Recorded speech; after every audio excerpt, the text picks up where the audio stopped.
Hoy en Escenarios vamos a hablar de la herencia. ¿Qué heredamos? Una tierra, una historia, y lo vamos a hacer desde dos puntos de vista. Por un lado, nuestra ciudad, que está cumpliendo 434 años y nos legó justamente un lugar y una historia. Y por otro lado, vamos a hablar también de la novela, de una novela que se titula Tacurú, donde se habla de hacerse cargo de la historia y al mismo tiempo buscar la libertad. Esto es Escenarios.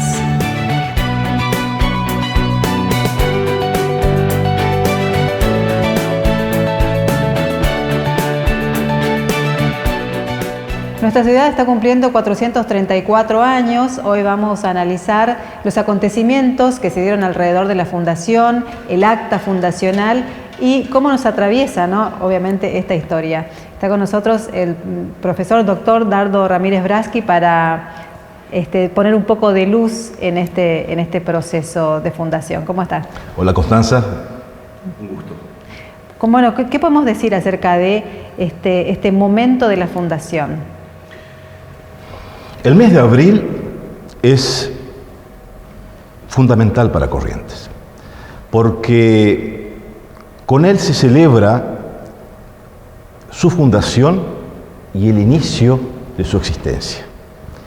El 3 de abril de 1588, el adelantado Juan Torres de Vera va a marcar un hito fundacional, y ese hito fundacional va a ser la existencia de la ciudad, que va a sobrevivir, como sabemos, por más de 4 siglos.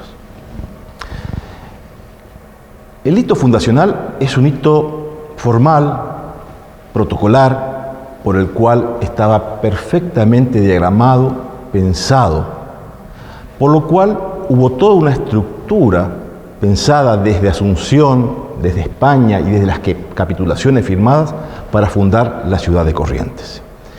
Y después de esa fundación va a comenzar un gran esfuerzo por aquellos primeros pobladores por sobrevivir. Y el hecho fundacional, insisto, va a ser como el embrión que generará todo un contexto regional en donde Corrientes va a ser el epicentro. ¿Y por qué se elige este lugar? Sí. Originariamente, la ciudad de Corrientes estuvo programada y pensada en su fundación. No se sabía cómo se iba a llamar ni dónde iba a estar ubicada. Ortiz de Zárate había firmado una capitulación con el rey Felipe II, por el cual debía fundar 4 ciudades en el territorio del Plata. Esas 4 ciudades van a ser Santa Fe, Concepción del Bermejo, la segunda fundación de Buenos Aires, y la cuarta quedaba pendiente, una ciudad, y se ubicó en este codo del río Paraná, en este lugar de las 7 corrientes, muy discutido si son las 7 puntas o las 7 corrientes que desembocan en la cercanía del Paraná, que va a determinar a esta región como un punto estratégico. Y la cuarta obligación o manda que tenía el adelantado Torres de Vera de Aragón, que heredó la obligación de su suegro Ortiz de Zárate y fundó la ciudad porque era una obligación para hacerlo. Claro, no solamente eso, sino ¿qué pasaba? ¿Cómo se analizaba el lugar donde se iba a fundar la ciudad? Porque también había que tener en cuenta que había pobladores, había originarios, digamos. Pueblos originarios que estaban distribuidos por toda esta región del Plata. Decía que Corrientes, en su fundación, y las ciudades hispánicas no eran improvisadas. Se sujetaban a la ley. En 1573 se aprobó una ordenanza denominada Ordenanza de Fundación de Pueblos y Ciudades por parte de Felipe II, que establecía cómo se debían fundar las ciudades, en qué lugar, dónde debían estar orientadas, la cuadrícula de qué forma debía dibujarse, si debían estar cerca de los ríos o cerca de los mares, cómo debían ser sus puertos. Y Corrientes, a escasos pocos años de aquella ordenanza firmada en Madrid, cumple estrictamente con aquellas disposiciones. Lo que estamos viendo es que hay toda una acción muy programada, muy específica, muy protocolar, muy legal en este marco fundacional. Nuestras calles tan angostas de la ciudad no es capricho que sea así, estaban en aquellas ordenanzas que en las poblaciones de clima cálido las calles debían ser angostas y en los climas templados debían ser anchas. Este era el Código de Indias, ¿no? Sí, después formó parte de la recopilación de Indias, pero originariamente era una ordenanza específicamente firmada por Felipe II. Estaba todo ordenado hasta cómo debían estar orientadas las calles y la ubicación de los lugares más importantes de la ciudad. Bueno, y a mí me interesaba algo que realmente me llamó la atención, que era el rollo de la justicia. Ah, sí. ¿De qué se trata esto? El rollo de la justicia es simbólico. Forma parte del simbolismo de la posesión del espacio territorial. Cuando el adelantado o el fundador hace el acto protocolar de fundar, planta un tronco en el cual pega, o mejor dicho, lo estampa con un puñal, un pergamino que simboliza el poder del rey. Y ese rollo, ese tronco, por decirlo de alguna manera, se lo denomina rollo de la justicia, el rollo del poder, rollo de la representación del monarca. Y ante ese rollo de la justicia se producen los primeros juramentos y el propio juramento y el acto protocolar con su espada en mano por parte del fundador. ¿Qué nos queda de ese acto fundacional? Por ejemplo, en cuanto a el orden religioso, el orden del Estado, la manera de ejercer el derecho. Sí, en lo formal y en lo documental nos queda el acta fundacional, la documentación del acta, que no lo tenemos los correntinos, sino está en el Consejo de Indias, está en España, el acta original, una de las copias del acta original, y después nos queda la construcción de la idiosincrasia que de aquella fundación Corrientes va a comenzar a transformarse y a mutarse. Si bien va a tener un origen estrictamente hispánico, peninsular, luego por su entorno de los pueblos de las adyacencias va a comenzar a transformarse en su idioma, transformar en su idiosincrasia, en su religión, formar una religión con contextos generales vinculados a las interpretaciones guaraníticas y también en su idiosincrasia, su forma de ser. Y creo que eso va a ser una de las características del fortalecimiento de la identidad correntina, que no es al azar, sino es fruto de esa evolución que comienza siendo hispánica y termina siendo mestiza. Claro. Ahora, nosotros celebramos todo el mes de Corrientes y el acto central es el 3 de mayo, ¿no? Que se conoce como el Día del Milagro de la Cruz. ¿Qué lectura tiene eso? Sí, a los pocos días después del acto fundacional ocurrió una refriega entre aborígenes y asunceños españoles, en el cual en las adyacencias del fortín estaba una cruz, un madero, en donde en el ataque, según la tradición, se intentó ser quemada, pero no prendió fuego.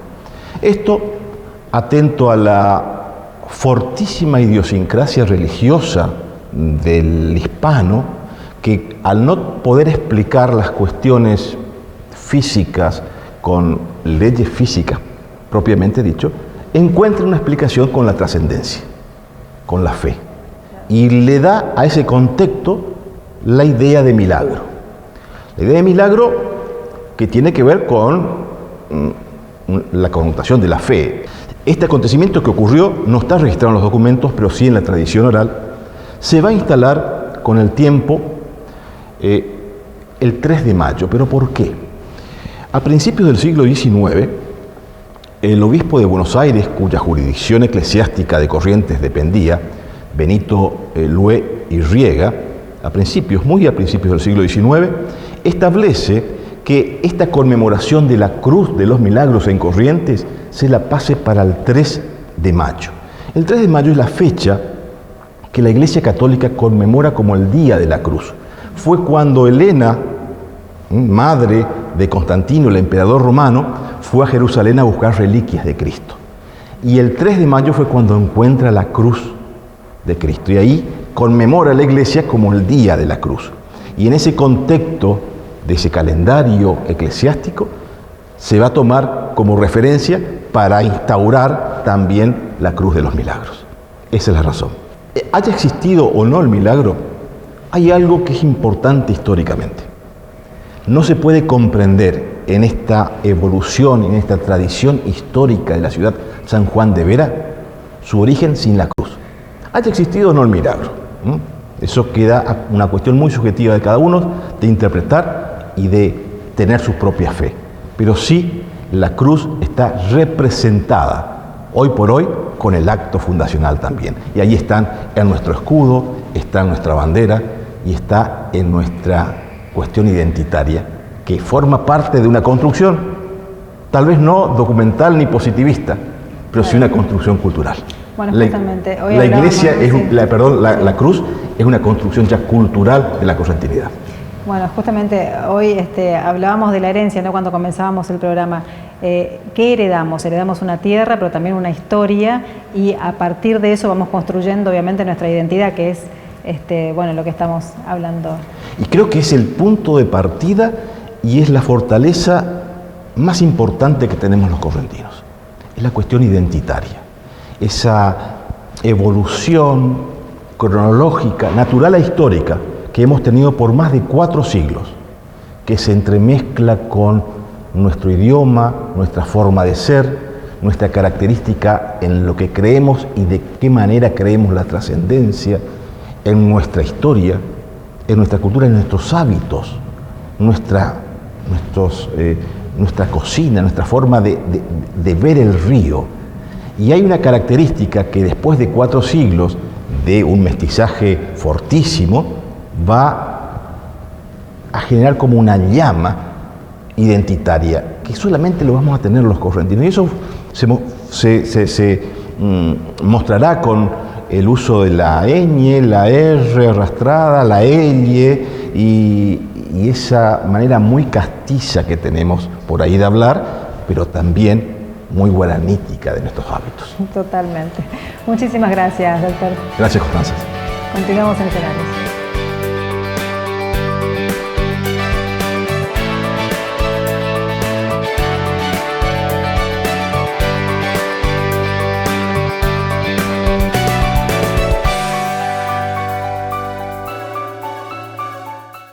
Desde el gobierno provincial pusimos en marcha un plan integral de recuperación de Corrientes después de los incendios. Eximimos de todos los impuestos a los productores rurales y destinamos 2.800 millones de pesos a asistirlos, con subsidios y créditos blandos y un año de gracia. Creamos el programa Renacer Iberá, con 200 millones destinados al Plan Iberá y otros 200 millones para el Centro Aguará de Recuperación de Fauna. Vamos a reequipar los 47 cuarteles de bomberos voluntarios y estamos rediseñando toda la estructura de prevención y lucha contra el fuego. Corrientes somos todos. Tus proyectos también son nuestros. No importa dónde estés ni la hora que sea. En esta casa siempre tenés las puertas abiertas y una sonrisa esperándote. Familia Bercomat. Vení a casa. Verte bien. Hoy es un lindo día para verte bien. Hoy es un lindo día para verte bien. Hoy es un lindo día para verte bien.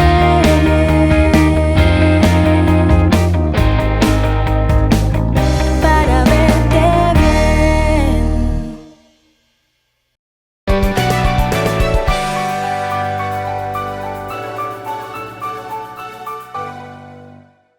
Como decíamos al comienzo del programa, vamos a hablar hoy de la herencia. ¿Qué heredamos? Una tierra, una posesión. ¿Qué es una posesión? Heredamos la historia y esa historia nos atraviesa. Y hay muchas preguntas que queremos hacernos y muchas preguntas que también están contenidas en la novela Tacurú, editada por Paradiso Ediciones, de Ernestina Perrens, que llega hasta nosotros después de un largo camino, como todo libro. Agradecemos a Ernestina que está con nosotros hoy. Muchas gracias. Gracias a vos por la invitación. Bueno, ¿cómo empieza este camino hacia Tacurú? Ya que hablaste de la herencia, que creo que atraviesa todo el libro Tacurú,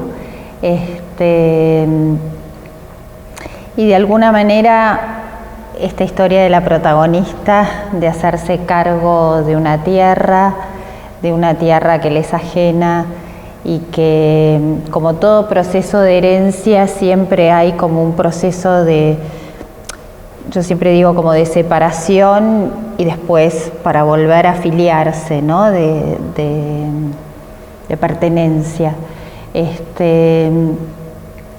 Yo creo que la protagonista de Tacurú hace ese recorrido, donde pasa por un estado casi como de orfandad para poder hacerse cargo de eso que le es ajeno, y todo ese proceso está en Tacurú, atravesado por la historia de este otro personaje, que es el abuelo de ella, que de alguna manera le permite a ella afiliarse a una historia y considerarse esa nieta de ese abuelo, que es lo que le permite hacerse cargo de esa tierra. Claro. Bueno, yo pensaba también, ¿no?, después de leer el libro, en las acechanzas, ¿no? ¿Cuáles son las acechanzas? Nuestra historia, los miedos, esas cosas que desconocemos y de las que tenemos que enfrentar. Sí, hay que ser. Yo siempre digo que para escribir hay que tener un grado de valentía grande, cosa que yo antes no tenía, y hay que poder hacer algo con el miedo, para poder remover todo eso que te paraliza, o que ya sean miedos en forma de mandatos, ya sean miedos porque de alguna manera escribir es traicionar. Hay una traición en tomar la palabra. Tomar la palabra y hacerse visible es un riesgo, y es una especie como de traición para poder de alguna manera hacerse visible y decir lo que uno quiere decir. Creo que ese fue un proceso difícil, un proceso que me llevó muchísimo tiempo. Yo contaba que en mi familia pasaba mucho que cuando iban mucho al campo, entonces cuando se cuenta, o son las narrativas, que cuando se acercaba a alguien apagaban las luces y apagaban el motor para que pasen y nadie viera que había adentro. Bueno, yo creo que un poco Tacurú fue encender las luces, fue animarme a prender las luces, y nada, por supuesto que en ficción, ¿no? Y eso sin duda, pero bueno, animarme a escribir, a decir y a hacerme presente. Claro, y además desde un lugar determinado, ¿no? Absolutamente, tal cual. Elegir una posición desde donde contar, ¿no? Claro. Seguro. Hay una cuestión que me llamó la atención, que es, por ejemplo, cuando aparecen los personajes, no hay una descripción del personaje, quizás algún rasgo, que el abuelo alto, la madre con canas y con un problema en los meniscos, pero sí hay un gran detalle en su manera de ver el mundo, en los hábitos, en lo que los constituye. Te agradezco. Flannery O'Connor decía que la literatura está en los detalles. No es algo que hago conscientemente.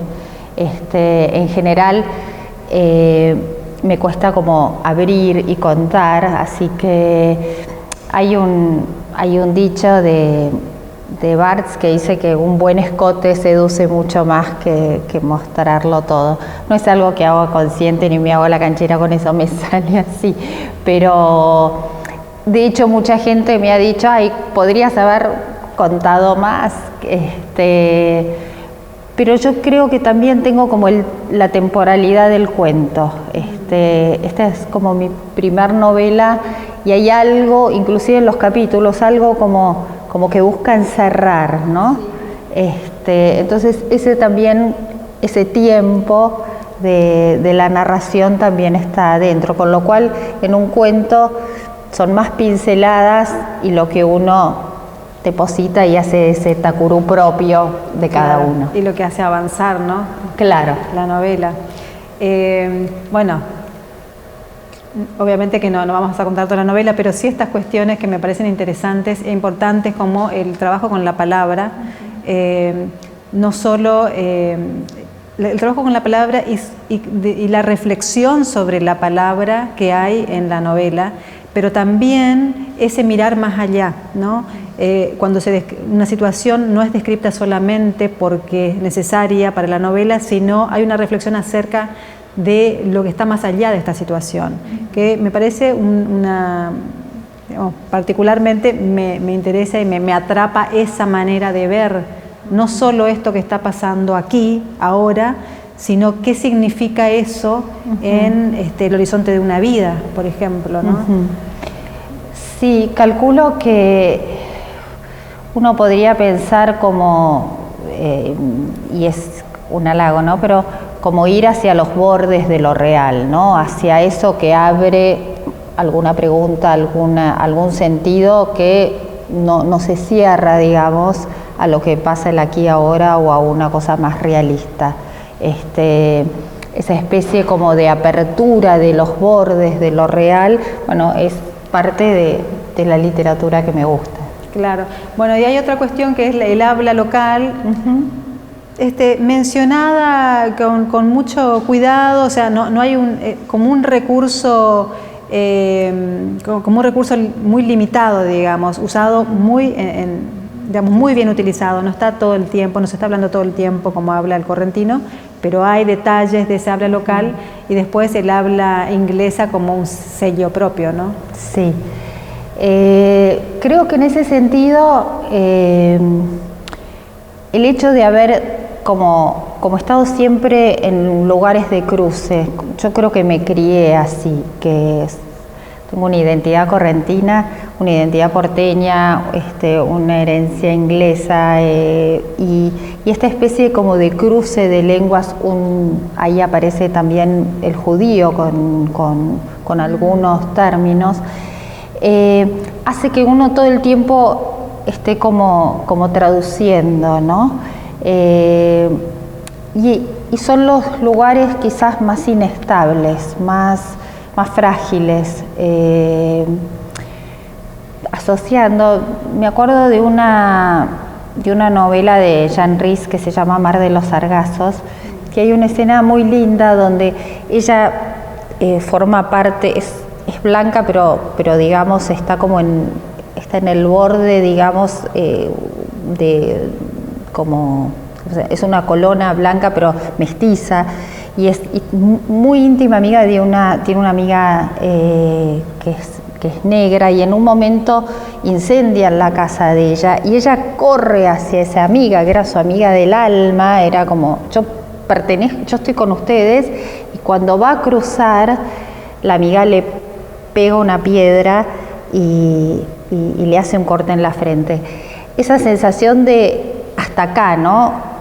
Pero no cruces más porque no sos una de los nuestros. Claro. Entonces, esa zona como de no pertenecer. De no pertenecer del todo a ninguna de las dos culturas es un lugar de fragilidad y de estar todo el tiempo traduciendo un lugar y otro, ¿no?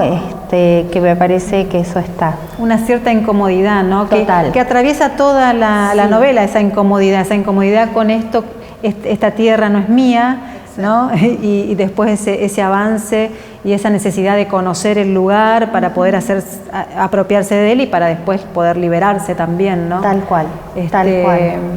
Sí, hay una incomodidad y en algún lugar, esto lo decía como en Carson, el lugar de la traducción es siempre un lugar del error, de que te saca de una cierta autosuficiencia y aparece el error, aparece el equívoco, habitar eso es un lugar una arena movediza, ¿no? Tal cual.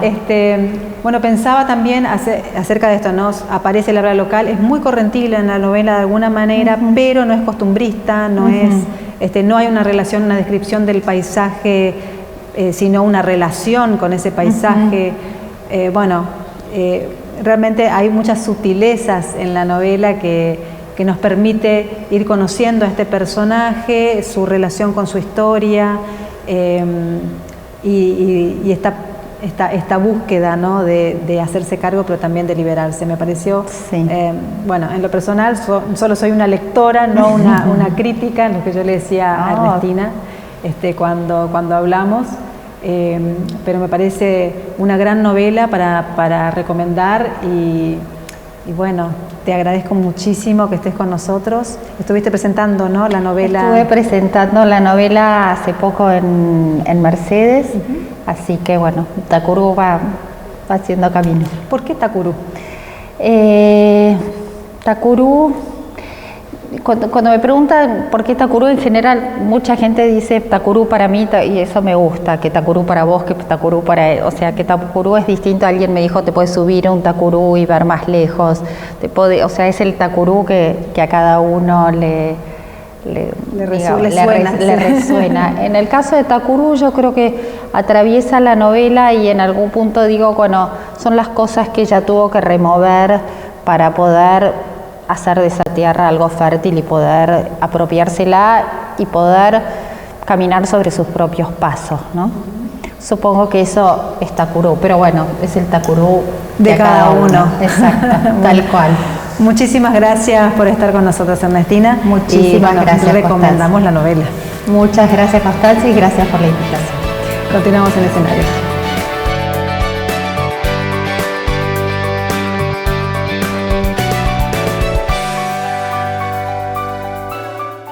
Tus proyectos también son nuestros.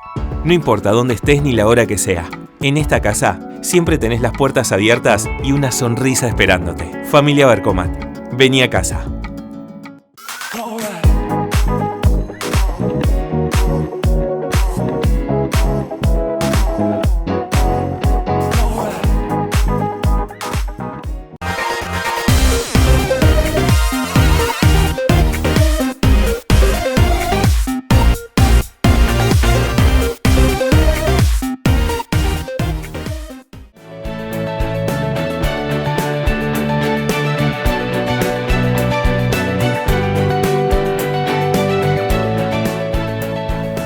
Los esperamos el próximo jueves a las 13 en Sintonía 7 de Somos Corrientes y como siempre los invitamos a seguir nuestras redes, Facebook, Instagram y nuestro canal de YouTube como Escenarios TV. Y en el código QR ustedes van a poder encontrar toda la información y todos nuestros contenidos para compartirlos.